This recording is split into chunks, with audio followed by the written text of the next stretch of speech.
Hey guys, it's Crystal aka Queen BRZ back with another video for you. Today's a very exciting day because I'm going to be introducing a new car to the YouTube channel, so stay tuned for the reveal.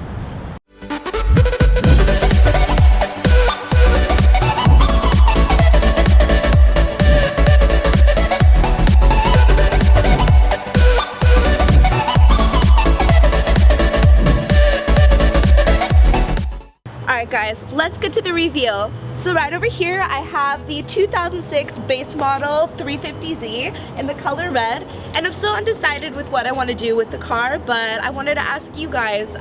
A few people were suggesting already a drift build, but please let me know in the comments down below what you think and we'll make it happen.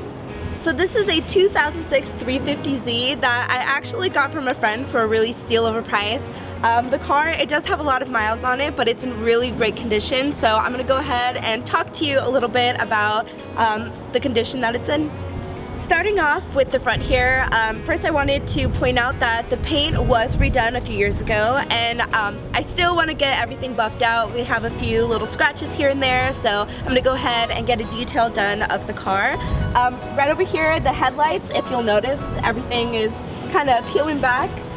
So I'm not sure if I just need to get them refinished. I was looking into just getting new headlights, but from factory they're like $600, and then aftermarket are about $300, which both are extremely expensive for headlights.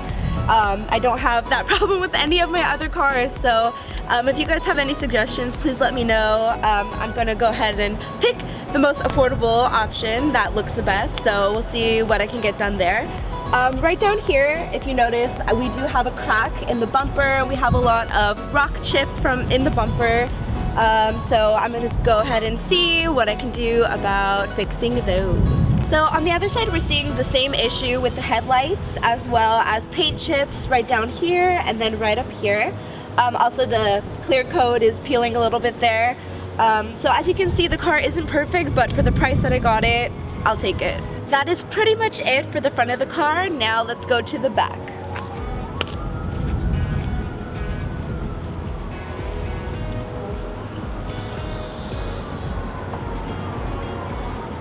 Cool, so as you can kind of see, if you saw that, the trunk struts here are kind of giving out. They're really wishy-washy. Sometimes they just fall right down and the trunk falls on me, and sometimes it holds up great.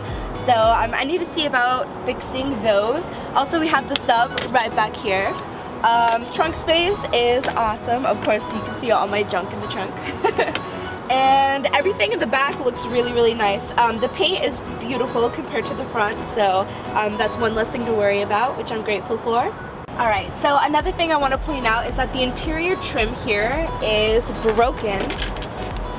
As you can see, nothing is attached anymore, along with the third brake light, which causes a lot of rattling. And as you can imagine, with the sub and all the rattling that causes in and of itself, I just have a really rattly car.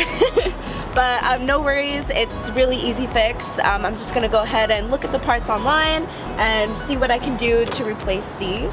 Another thing I wanted to point out is the emblem. Since the has an open trunk here, or the window, the sun is beating down on it all day, so of course it's cracking and chipping now at this point. But other than that, I'm really impressed with how well the car has been maintained over the years. It's in really good shape. So that's basically it that I have for the back and trunk side of the car, and now to show you the last side. Alright, so the only complaints that I really have on this side of the car are the paint chips along the gas cap. And then it looks like maybe somebody might have hit the car here, so we have a paint chip and a dent along the wheel arch. Another thing I wanted to point out is, although they're stock wheels, I really like them, and I love that they're in great condition. He did mention that, or the previous owner mentioned that he wasn't really rough with this car, so you don't see any chips at all or dents in them, so awesome, grateful for that. So that's pretty much it for the exterior. I wanted to show you the engine bay really fast, so follow me.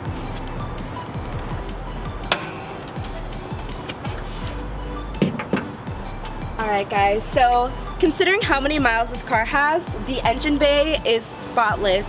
This is the VQ35DE Rev Up Edition, which gives the car a higher redline. Again, the engine bay is really well kept, or it has been over the years, and I'll be sure to keep up with that as well. But take a look.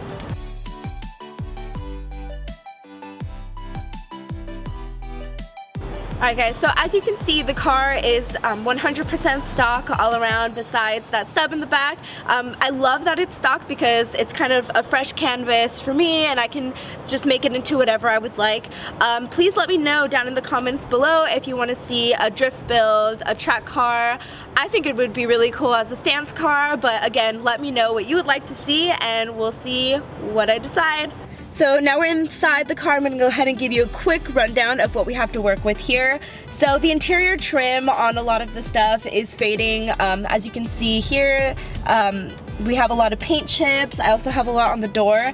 The wheel was leather at one point. It feels really plasticky now. That's part of the reason I was wearing gloves for a long time. I'm just really big on keeping the wheel or preserving the leather as much as possible. Also the threading is kind of coming undone there, so it's coming apart, as well as the threading on the seats. They're starting to give way a little bit, especially on the driver's side, going in and out of the car. That wear and tear that happens. Same with the leather on the shift knob and the brake here. It's really gross and unkept, so the shift knob is definitely something I'm going to replace. Maybe that'll be the first thing I do, who knows. So one of the first mods that I want to do is probably an LSD. Since it's a base model, it doesn't come with an LSD, instead it has an open differential. And as you all know, an open differential isn't very good for drifting because of course it only sends power to one wheel. So obviously if this does become a drift build, we have to get an LSD ASAP. Then if this car becomes a stance car, we have to get air suspension, and I want to get some really nice wheels for it. As you can see guys, there's a lot of different options that I can go with this car and the build, but please let me know down in the comments and we'll see what I decide. Alrighty everyone, so that pretty much wraps up the reveal of the Nissan 350Z. I hope you guys are as excited as I am and that you leave me a lot of comments down below so we can figure out what kind of build this is going to be. So of course don't forget to like and subscribe to my YouTube channel and like this video, but that's pretty much all I have for today. Stay tuned for next time. Until then, Queen BRZ out. I fall in love too easily. I fall in love too fast.